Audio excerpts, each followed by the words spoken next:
Objection your honour, আমি আবারও বলছি বিদ্যুৎ বাবুর ক্যারিয়ারের সঙ্গে এই মামলার কোনো সম্পর্ক নেই। Objection over rule. ওনার প্রশ্নের জবাব দিন।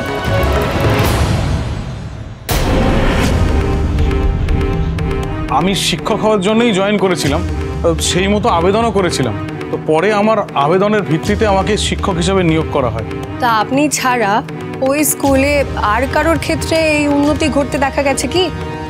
না মানে আমি এই মুহূর্তে না ঠিক মনে করতে পারছি না আর কি। আপনার আবেদনপত্রের কপি নিশ্চয়ই স্কুলের ফাইলে রয়েছে। আমি মহামান্য আদালতের কাছে অনুরোধ করছি উনি যেন ওনার আবেদনপত্রের কপিটা আদালতে জমা দেন। Objection your honour, Mrs Aishani Ghosh ঠিক কি প্রমাণ করতে চাইছেন?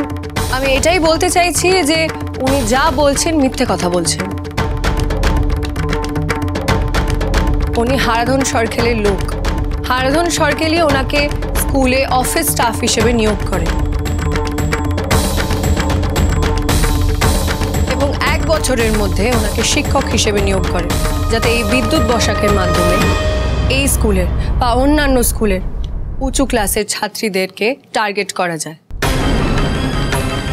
আমি যখন আপনাকে কাস্টাডিতে নিয়েছিলাম আপনার বাড়ি থেকে, তখন আপনি একটা মেয়ের সাথে জবরদস্তি করছিলেন।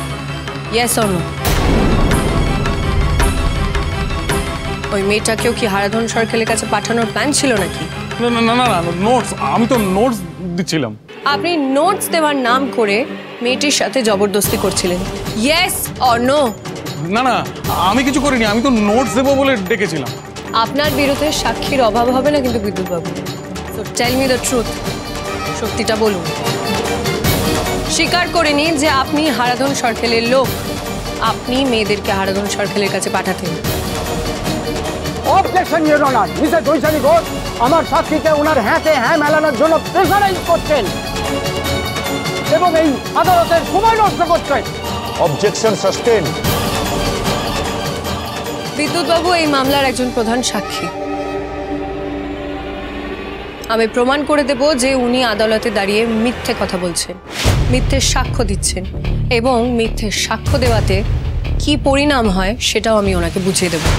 Objection your honour, Mrs Aishani Ghosh মহামান্য আদালতের সামনে এইভাবে সাক্ষীকে হুমকি দিতে পারেন না। একজন সাক্ষী যখন আদালতে দাঁড়িয়ে মিথ্যে কথা বলে, মিথ্যে সাক্ষ্য দেয়, তখন তাকে আমি কি বলবো? রাইমস শোনাবো? Johnny Johnny yes papa, telling lies no পাপা?